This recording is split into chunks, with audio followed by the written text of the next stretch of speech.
हमारी गाड़ियों में कभी आरडीएक्स नहीं पाया गया, हमने कभी गन नहीं उठाया, हम कभी अलबर्क नहीं बने। नेशनल कॉन्फ्रेंस वो तंजीम है जिसके 5000 वर्कर जो हैं उन्हें मारा गया। जिहाद means a moral war, it does not mean killing और समथिंग। लेकिन बीजेपी वालों को क्या समझाएं हम, जिहाद का मतलब क्या है? ये कहते हैं अरे इन्होंने कहा शहादत तो ये मार काट करेंगे। 2019 के पार्लियामेंट में 5 एमपीज थे, नेशनल कॉन्फ्रेंस के 3 एमपीज थे, पीडीपी के 2 एमपीज थे। पीडीपी के 2 एमपीज ने एब्सटेन कर दिया फ्रॉम वोटिंग। सिर्फ नेशनल कॉन्फ्रेंस के एमपीज थे जिन्होंने 370 की एब्रोगेशन के खिलाफ वोट किया। जिन्होंने तब गन उठाया आज वो इनके और इनके अलायंस पार्टनर हैं। इफ्रा को बोलने क्यों नहीं दिया जा रहा है? ये वही चीज यहाँ पे भी हो रही है। जो बीजेपी के खिलाफ बोलेगा उसका मुंह बंद किया जाएगा। 50 साल जम्मू और कश्मीर ने प्रॉक्सी पार्टीज ने रूल किया, जो दिल्ली से प्रॉक्सी पार्टीज रखी गई थी। वही प्रॉक्सी पार्टीज, चाहे उसमें बख्शी था जब प्राइम मिनिस्टर से चीफ मिनिस्टर कन्वर्ट हो गया, सादिक था, सादिक साहब की कैबिनेट में कौन था? गुलाम इसके लोन, सजाद गनी लोन के father was in the cabinet, Ghulam Nabi Lone. उसमें अगर आप देखते हैं सादिक साहब की गवर्नमेंट ने जो आपका पास हुआ करता था वो खत्म हो गया। मेजर अमेंडमेंट्स 370 में पीसी के साथ, आपके साथ है वो। पीसी आपका अलायंस पार्टनर है, PC is your alliance partner, PC is your alliance partner. उसके बाद इन्होंने मीर कासिम की सेंट्रल गवर्नमेंट को लाया। इसी तरह से बार बार फिर 2000 इवेंचुअली 1989 में जगमोहन की सेंट्रल गवर्नमेंट को लाया वीपी सिंह गवर्नमेंट ने, एंड नेशनल कॉन्फ्रेंस सेड हम इसके साथ काम नहीं करेंगे and we tendered our resignations en masse, क्योंकि हम प्रॉक्सी पार्टी किसके साथ न तब थे न आज थे। वो भी बोलिए ना, उसके बाद क्या बोला? आप लोगों ने कश्मीरियों को मरवाया, आप लोगों ने कश्मीरियों को मरवाया। क्या हम लोग अलबरक तंजीम थे जो उनके अलायंस पार्टनर हैं, आज पीसी इनके अलायंस पार्टनर हैं?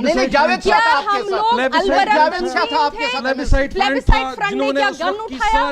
प्लेबिसाइड फ्रंट ने क्या कभी गन उठाया? प्लेबिसाइड फ्रंट ने क्या कभी गन उठाया? एक ही बात है, नहीं उठाया। We did not pick up the gun. We never picked up the gun.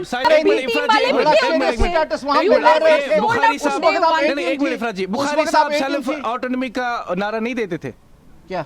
Bukhari साहब हमारी पार्टी को कितने साल हुए अभी बने? देख लीजिए, पीडीपी की बात मत कीजिए। जब बुखारी साहब पीडीपी में थे उसको इरेजर कर दिया, इसीलिए तो कर क्या रहे थे? खानदानी राज के लिए क्या उन्होंने 2018 में जब सरकार गिरी तब छोड़ा? ये बार बार कहते हैं कि पिछले आपने ये किया, आपके इतने लोग मर गए।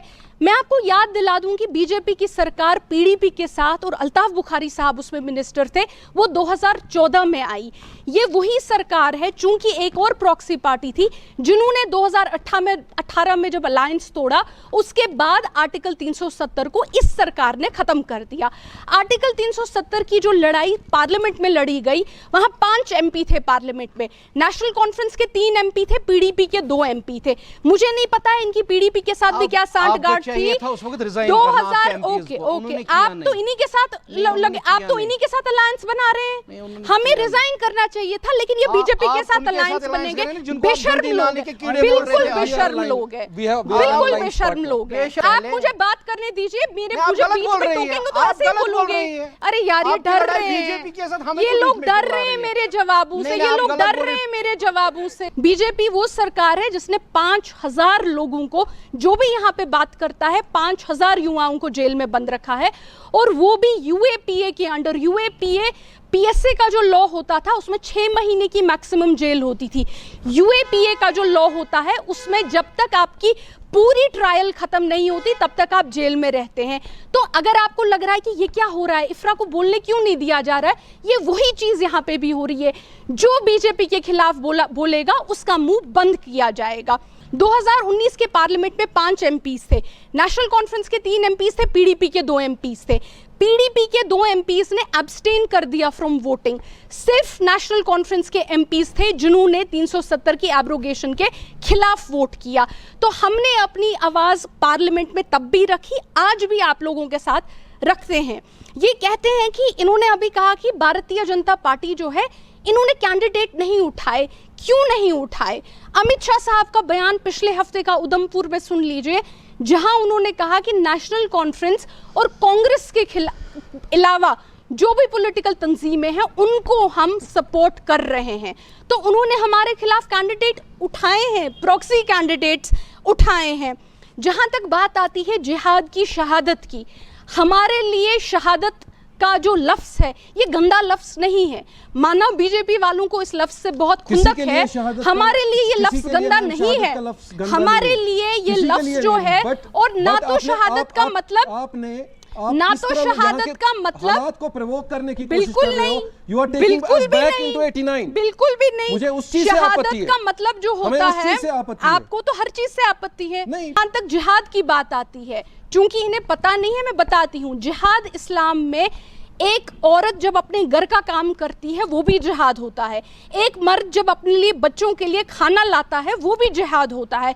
जिहाद means a moral war, it does not mean killing और समथिंग। लेकिन बीजेपी वालों को क्या समझाएं हम, जिहाद का मतलब क्या है। ये कहते हैं अरे इन्होंने कहा शहादत तो ये मार काट करेंगे। नेशनल कॉन्फ्रेंस वो तंजीम है जिसके 5000 वर्कर जो हैं उन्हें मारा गया, लेकिन हमने कभी गन नहीं उठाया, हम कभी अलबर्क नहीं बने, हमारी गाड़ियों में कभी RDX नहीं पाया गया।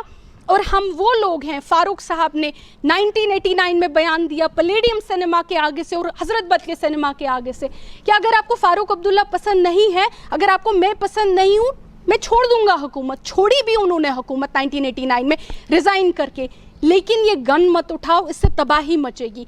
जिन्होंने तब गन उठाया आज वो इनके और इनके अलायंस पार्टनर हैं, क्योंकि बीजेपी की वॉशिंग मशीन में धुल चुके हैं। और भागने में फर्क है। हमने छोड़ी, हमें जगमोहन के साथ काम नहीं करना था, हमने छोड़ी। भागे क्यों? हम क्यों करते हैं? अवाम को किसके हवाले किया आपने? हम जगमोहन के साथ हुकूमत की बात कर रहे हो, क्यों करते जगमोहन के साथ हुकूमत? हमें नहीं कर रही जगमोहन, हमने वो हुकूमत उनके मुंह पे मारी।